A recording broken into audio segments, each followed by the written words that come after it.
ఓం నమ శివాయ YouTube channel common man power మార్పు ప్రోగ్రామ్కి స్వాగతం. వీడియో చూస్తున్న వాళ్ళందరికీ thank you very much. So చాలామందికి ఈ యొక్క దీని మీద అని చెప్పననేసి నేను చేసే వీడియోలు అనేది చాలామందికి నచ్చుతున్నాయి. పాయింట్ టు పాయింట్ మాట్లాడుతున్నారు ఇవి అని చెప్పననేసి నాకు పర్సనల్గా వాట్సాప్లో కానీ మెసెంజర్లో కానీ మెసేజ్ చేయటము, ఫోన్ చేసి చెప్పటము అంతా జరుగుతుంది. నా ఒక కోరిక కూడా అదే. తెలియని విషయాలు లేదు, నాకు తెలిసిన విషయాలు నేను చెప్తే అవి తెలియని వాళ్ళు ఎవరైతే ఉన్నారో వీడియో చూస్తున్న వాళ్ళు అవి తెలుసుకొని కొంత జాగ్రత్త పడతారు అని చెప్పని అనేది నా ఒక మెయిన్ ఉద్దేశం. అంతే, అంతకు మించి ఇంకేం లేదు. సరే, ఇంకా విషయానికి వచ్చాము అని చెప్పనంటే మనకి వచ్చేసి దీని మీద అని చెప్పని అనేసి ముందు తెలంగాణ గురించి చెప్తాను చాలా తక్కువగా. తెలంగాణలో పోచారం శ్రీనివాసరెడ్డి గారు అని చెప్పననేసి చాలా సీనియర్ ఎమ్మెల్యే, కాంగ్రెస్లో ఇంతకుముందు ఉన్నారు, తర్వాత టీడీపీలో ఉన్నారు, చాలా సంవత్సరాలు బీఆర్ఎస్లో ఉన్నారు. మొన్న బీఆర్ఎస్ నుంచి కూడా గెలిచారు, బాన్స్వాడ నియోజకవర్గం నుంచి. ఆయన ఇప్పుడు కాంగ్రెస్లో చేరారు. ఇంకా మిగతా వాళ్ళు చాలామంది కాంగ్రెస్లో చేరుతున్నారు తొందరలోనే. ఇంకోటి అనేసి కాంగ్రెస్ ఎమ్మెల్యేలు, మినిస్టర్లు వాళ్ళు చెప్పడం జరుగుతుంది. కొంతమంది కాంగ్రెస్లోకి, కొంతమంది బీజేపీలోకి వెళ్తారు. సో బీఆర్ఎస్ పార్టీ అనేది కేవలం నలుగురే ఉంటారు దాంట్లో. ఆ నలుగురితోటి అనేది మరి ఎంత మట్టుకు ఈ యొక్క పార్టీని లాంగ్ రన్లో నడిపిస్తారు ఏంటి అని చెప్పిన అనే విషయాలు మనకైతే తెలియదు. నిజంగానే జాయిన్ అయితే అవ్వచ్చు కూడా, ఎందుకంటే ఈ జంప్ జలానీలో తెలంగాణలో అసెంబ్లీ ఎలక్షన్స్ కాగానే ఒక ముగ్గురు అయ్యారు, రీసెంట్గా ఒకళ్ళు అయ్యారు. పార్లమెంట్ ఎలక్షన్స్ అయిపోయి రిజల్ట్స్ వచ్చిన తర్వాత నెక్స్ట్ ఇంకా ఎంతమంది ఏంటి అని చెప్పినది మనం ఏం చెప్పలేము. అట్లాగే ఇప్పుడు ఏపీలో 11 మంది ఏదైతే గెలిచారో, ఈ యొక్క 11 మంది దీని మీద తీసుకున్నా కానీ జగన్మోహన్ రెడ్డి గారు వదిలేసి మిగతా 10 మందిలో ఎంతమంది అదే పార్టీలో ఉంటారు గెలిచిన వాళ్ళు, లేదు ఓడిపోయిన వాళ్ళు ఎంతమంది పార్టీ మారుతారు. కొంతమంది బీజేపీలోకి వెళ్తారని, కొంతమంది జనసేనలోకి వెళ్తారని, టీడీపీలోకి 90% నాకు తెలిసి తీసుకోకపోవచ్చు. సో వెళ్తే జనసేన లేదు బీజేపీ అనేసి, ఎందుకంటే అవి రెండు కూడా నెక్స్ట్ ఎలక్షన్స్ కల్లా ఆ రెండు పార్టీలు స్ట్రాంగ్ కావాలి కాబట్టి అనేసి తీసుకోవచ్చు. బట్ 2029 ఎలక్షన్స్ దాకా ఉండేవాళ్ళు ఎవరు, ఆరోగ్యంగా ఉండేవాళ్ళు ఎవరు, బతికేవాళ్ళు ఎవరు, పోయేవాళ్ళు ఎవరు, ఏ పార్టీ టికెట్ ఇస్తుంది, ఇచ్చిన తర్వాత గెలుస్తారా లేదా, సో ఇవన్నీ కూడా చాలా క్వశ్చన్ మార్క్స్ ఉంటాయి. అవన్నీ అప్పుడు సంగతి అప్పుడు మాట్లాడుకుందాము. ఎవరు ఉంటారో ఎవరు ఉండరో తెలియదు మనకి. సరే, ఏంటి అంటే ఇప్పుడు 151 సీట్ల నుంచి 11 సీట్లకి రావటానికి అని చెప్పననేసి ఒక్కోళ్ళు ఒక్కో రకమైనటువంటి విశ్లేషణ చేసుకుంటున్నారు, చెప్తున్నారు. యూట్యూబ్ ఛానల్స్లో కావచ్చు, లేదు మీడియాలో కావచ్చు, టీవీ న్యూస్లో కావచ్చు, ఇంకో దగ్గర కావచ్చు అనేసి. సో దానికి ఏంటి అని చెప్పనంటే ఈవీఎంస్ కారణము అని చెప్పననేసి కొంతమంది అనుకుంటున్నారు. సరే, ఈవీఎంస్ కారణము ఇంకోటి అని చెప్పననే దాని మీద తీసుకున్నాము అని చెప్పనంటే ఈవీఎంలో హ్యాక్ చేయొచ్చు, లేదు దాంట్లో ఉన్నటువంటి ఓట్ల మార్పిడి చేయొచ్చు, అంటే మ్యానిపులేట్ చేయొచ్చు ఓటింగ్ అయిపోయిన తర్వాత కూడా ఇంకోటి అని చెప్పననేసి చేయటానికి అవకాశం ఉంది అని చెప్పననేసి ఎలన్ మాస్క్ ఎవరైతే ఇంటర్నేషనల్ లెవెల్లో ఇప్పుడు ఎక్స్ అనే దాని మీద ట్విట్టర్ని కొనుక్కొని ఇచ్చేసాడో, లేదు టెస్లా కార్లు అనేసి అమెరికాలో తయారు చేసే అతనున్నాడో, ఈ సాఫ్ట్వేర్ రిలేటెడ్ దీనికి అని చెప్పననేసి ప్రపంచవ్యాప్తంగా ఎంతో కొంత పేరున్నటువంటి మనిషే. సో అందరూ గుర్తుపట్టే మనిషే. అతను చెప్పినటువంటి మాట అసంభవం కాదు, కానీ చేయడానికి అవకాశం ఉంది, ఇది పెద్ద విషయం కాదు అని చెప్పననేసి అన్నాడు. అట్లాగే శ్యామ్ పిట్రోడా అని చెప్పననేసి అతను కంప్యూటర్స్ అండ్ టెలికాం రిలేటెడ్ దాని మీద అని చెప్పననేసి ఒక మేధావి, లేదు అని చెప్పనంటే కనుక బాగా దాని మీద సబ్జెక్ట్ నాలెడ్జ్ ఉన్నటువంటి మనిషి కూడా అదే విషయం చెప్పడం జరిగిందనమాట, చేయడానికి అవకాశం ఉంది అనేసి. బట్ జరిగిందా లేదా అనేది మనకు తెలీదు. అయితే ఇది ఒకవైపు. ఇదే దీని మీద తీసుకున్నాము అని చెప్పనంటే ఆపోజిషన్ పార్టీ వాళ్ళు, బీజేపీ కూడా ఈవీఎంస్ ఇండియా లెవెల్లో మ్యానిపులేట్ చేసింది, అందుకే 240 సీట్లు కేవలం బీజేపీ ఒక పార్టీకి వచ్చినాయి, లేదు అని చెప్పనంటే కనుక వాళ్ళకి 150 సీట్లకు కూడా వచ్చేవి కావు ఇది అని చెప్పననేసి వాళ్ళు అంటారు. మ్యానిపులేట్ చేసినందుకే 240 వచ్చినాయి, లేదు అంటే 150 సీట్లే వాళ్ళకి. గవర్నమెంట్ మేము ఫామ్ చేసేవాళ్ళము అనేసి ఇండియా కూటమిలో ఉన్నటువంటి కాంగ్రెస్ పార్టీ కావచ్చు, వేరే పార్టీలు కావచ్చు, వాళ్ళందరూ చెప్తున్నటువంటి మాట. సరే, ఇవన్నీ పక్కన పెట్టాము అని చెప్పనంటే 151 సీట్ల నుంచి 11 సీట్లకి వైఎస్ జగన్మోహన్ రెడ్డి పార్టీ వైఎస్ఆర్సీపీ రావటానికి కారణము ఆ మధ్యలో ఉన్నటువంటి 5 తీసాము అని చెప్పనంటే 151లో ఆ 11 ఏవైతే వచ్చినాయో దానికి 5గురు కారణము అని చెప్పననేసి సోషల్ మీడియాలో తెగ వైరల్ అవుతుంది. అదేంటి అని చెప్పనంటే వైఎస్ జగన్మోహన్ రెడ్డి గారు పార్టీ ప్రెసిడెంట్గా కావచ్చు, ఇంకోటి కావచ్చు అని చెప్పననేది ఆయన పేరు ఫస్ట్ వచ్చింది. సెకండ్ వచ్చేసి రోజా. ఎందుకంటే ఆపోజిషన్ పార్టీ వాళ్ళని అందరినీ తిట్టటము, ఇంకోటి ఇష్టం వచ్చినట్టు బూతులు తిట్టటము, ఇవన్నీ జరిగినాయి కాబట్టి అనేది ప్రజలు అంటే మిగిలిన తిట్టిన వాళ్ళందరి పేర్లు కూడా నేను చెప్తాను. ఇదంతా సోషల్ మీడియాలో లేదు దీంట్లో ఏది టీవీ న్యూస్ ఛానల్స్లో ఇక్కడ అని చెప్పిన అనేది వస్తున్నటువంటి విషయమే నేను చెప్తోంది. వైఎస్ జగన్మోహన్ రెడ్డి గారు 1, 2 రోజా, 3 వచ్చేసి అంబటి రాంబాబు, 4 వచ్చేసి కొడాలి నాని బూతులు తిట్టటము అందరినీ, ఒక్కళ్ళని అని కాదు, చంద్రబాబు నాయుడు గారిని, లేదు లోకేష్ గారిని, లేదు పవన్ కళ్యాణ్ గారిని, లేదు ఇంకోళ్ళని అనేసి, అట్లాగే పేర్ని నాని, వీళ్ళందరూ స్క్రీన్ మీద కనిపించి మీడియా ముందుకు వచ్చి మాట్లాడిన వాళ్ళు వీళ్ళు. మాట్లాడకుండా బ్యాక్గ్రౌండ్లో ఉండి చేసిన వాళ్ళు, అంటే శ్రీకృష్ణుడిలాగా యుద్ధం చేయటానికి మనుషుల్ని రెడీ చేసిన వాళ్ళల్లో సజ్జల రామకృష్ణారెడ్డి గారు ఒకళ్ళు అని చెప్పిన అనేది ఈ యొక్క టోటల్ దీని మీద వైసీపీ ఓడిపోవటానికి ఒకటి ఈవీఎంసా లేదు ఈ 5గురు మనుషుల అని చెప్పిన అనేది అది ఎవరికి వాళ్ళు డిసైడ్ చేసుకుంటారు.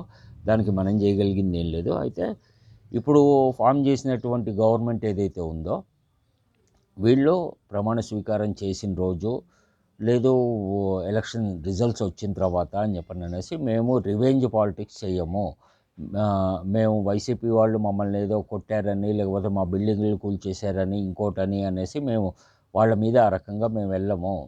మేము కేవలం రాష్ట్రానికి సంబంధించినటువంటి ప్రజలు వాళ్ళ అభివృద్ధి వాళ్ళ ఒక సమస్యలు తీర్చడానికే మేము ఉన్నాము ఇది అనేసి చెప్పారు.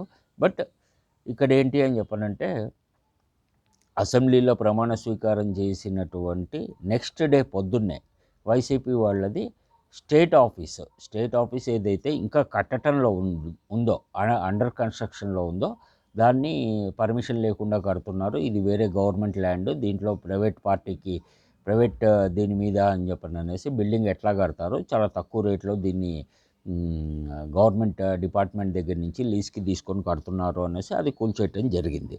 అట్లాగే ఋషికొండ మీద అని చెప్పని అనేసి వైజాగ్ ఋషికొండ మీద అని చెప్పని అనేసి పాత బిల్డింగ్లు ఏవైతే టూరిజంకి సంబంధించినవి ఉన్నాయో అవన్నీ కూడా కూలగొట్టేసి మళ్ళీ కొత్తవి 7 బిల్డింగ్లు కట్టారు. సో దీన్ని ఏంటి అని చెప్పనంటే వైసీపీ వాళ్ళు కట్టినా లేదు ఇప్పుడు వచ్చినటువంటి టీడీపీ గవర్నమెంట్ కావాలి అంటే వాటిని కూల్చే అవసరమూ లేదు, ఇంకోటి లేదు. ఎందుకంటే 450 నుంచి 500 కోట్లు ఖర్చు అయింది ఇంకోటి అనేసి వినికిడి. దాన్ని ఇంకో రకంగా వాడుకోవచ్చు, కట్టింది ఏది కూడా కూల్చాల్సిన అవసరం లేదు, వాళ్ళని ఖాళీ చేయించేసి ఇంకో రకంగా అని చెప్పని అనేసి దాన్ని వాడుకోవచ్చు. అయితే ఇక్కడ ఏంటి అని చెప్పనంటే దీని మీద అని చెప్పని అనేసి అసలు ఋషికొండ మీదే ఇవన్నీ ఎందుకు కట్టాల్సి వచ్చింది ఇది అని చెప్పని అనేది ఒక చిన్న క్వశ్చన్ మార్క్ ఎవరికి వాళ్ళు వేసుకున్నారో అని చెప్పనంటే అసలు ఋషికొండ అనే పేరు ఎందుకు వచ్చింది అని చెప్పని అనే దాని మీద తీసుకున్నాము అంటే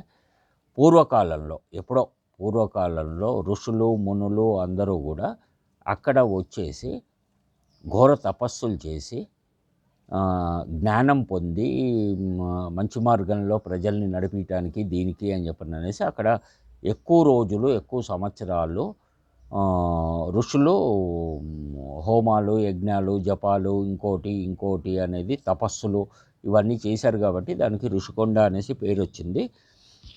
అందుకోసమే మేము అక్కడ ఆ బిల్డింగ్లు కట్టాం, మేము కూడా కొంత జ్ఞానం సంపాదించుకోవటానికి ఇంకోటి అని చెప్పని అనే వర్షంలో ఏమన్నా వాళ్ళు వైసీపీ వాళ్ళు ఆలోచించి అక్కడ కట్టారేమో మనకు తెలీదు.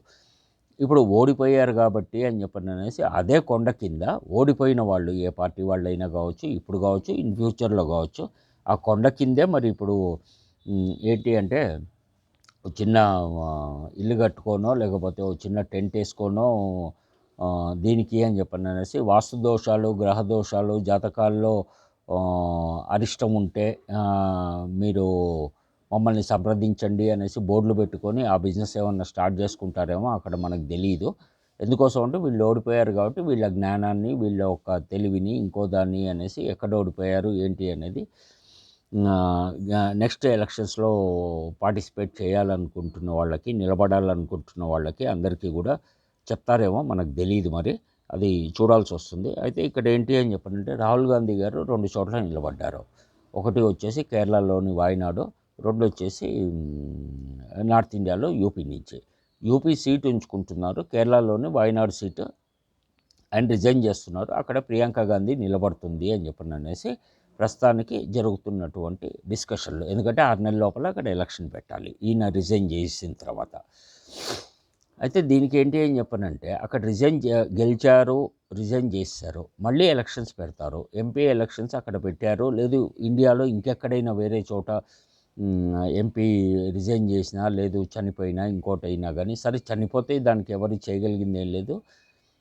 రిజైన్ చేసి ఇచ్చేశారు అని చెప్పనంటే మళ్ళీ అక్కడ ఎలక్షన్ కమిషన్కి అని చెప్పనేది కొంత ఖర్చు ఉంది. అది కూడా ప్రజల సొమ్మే. ఆ డబ్బు ఎవరు ఇవ్వాలి?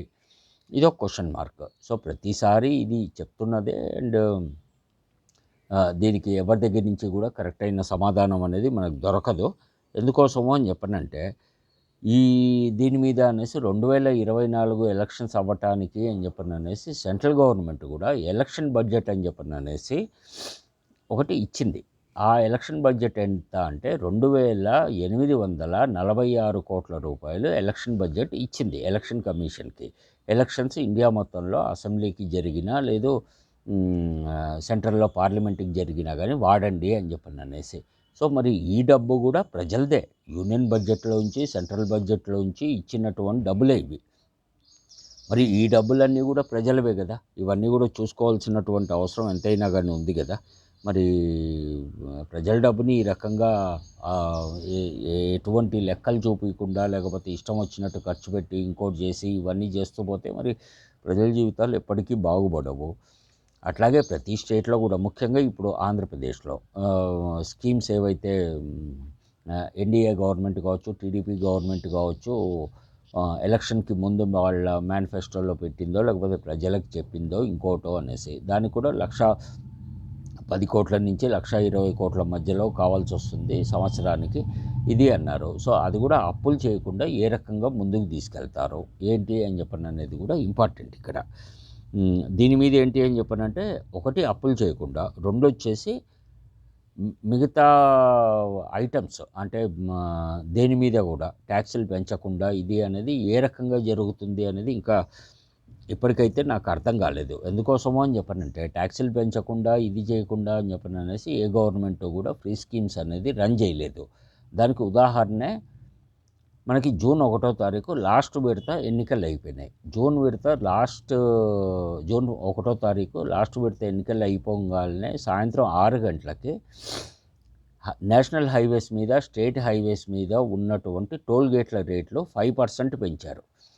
ఇప్పుడు ప్రస్తుతానికి ఇండియా మొత్తంలో తీసుకున్నాము అని చెప్పనంటే పప్పు, నూనె, కూరగాయల రేట్లు అయితే విపరీతంగా డబల్, 1కి 3 అయినాయి. కొన్ని అయితే ఆకుకూరలతో సహా ఓ చిన్న కట్ట ఆకుకూర కొనాలి అన్నా కానీ 10 రూపాయలకి వెళ్ళిపోయింది. అట్లాగే మిగతావన్నీ కూడా పెరిగిపోయినాయి. ఇందాక చెప్పినట్టు కందిపప్పు, నూనె, ఎక్సెట్రా ఇంకా ముందు ముందు ఏమేమి పెరుగుతాయి ఏంటి అనేది తెలీదు.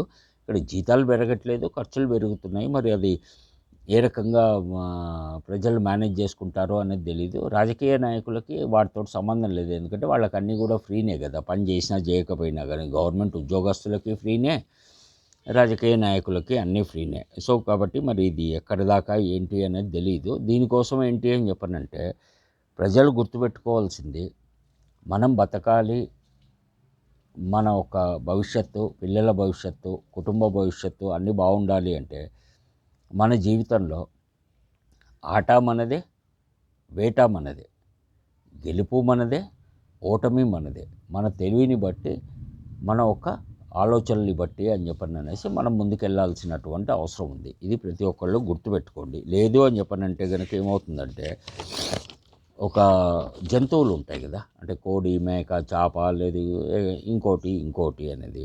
సో వీటికి ఓ కోడిపిల్ల పుట్టంగానే తల్లిని అడిగిందట, మనుషులందరికీ కూడా పుట్టంగానే 21 రోజులకో, లేకపోతే నెలకో, 2 నెలలకో, 3 నెలలకో వాళ్ళకి పేర్లు పెట్టుకుంటూ ఉంటారు. సో, మనకెందుకు పుట్టంగానే పేర్లు పెట్టరో ఇంకోటి అనేసి అడిగిందట. ఓసి పిచ్చిదాన్న, మనమంతా కూడా ఏంటి అంటే బతికుండంగా మనం బతుకుతాం అంతే. మనుషులకేమో బతికుండంగా పేర్లు పెట్టుకుంటారు, మనకేమో చచ్చిన తర్వాత పేర్లు పెడతారే. కోడి ఉంది అని చెప్పనంటే గనక మనల్ని చంపేసి, లేదు మనం చచ్చిపోయిన తర్వాత అనేసి చికెన్ 65 అని, చికెన్ టిక్కా అని, లేదు అని చెప్పనంటే చికెన్ బిర్యానీ అని, ఈ రకంగా పేర్లు పెట్టుకొని మరి వాళ్ళు తినేస్తూ ఉంటారు మనని. అట్లాగే మటన్ తీసుకున్నాము అని చెప్పనంటే మేకల్ని తీసుకున్నా, గొర్రెల్ని తీసుకున్నా ఆ రకంగా మటన్కి సంబంధించిన పేర్లు పెట్టుకుంటారు. చేపలు తీసుకున్నాం అంటే చేపలకి సంబంధించినటువంటి పేర్లు పెట్టుకుంటారు. బతికుండగా మనకు పేర్లు ఉండవు, చచ్చాక మటుకు వింత వింత పేర్లు పెట్టుకొని మనని నమిలి మింగేస్తారు వీళ్ళు.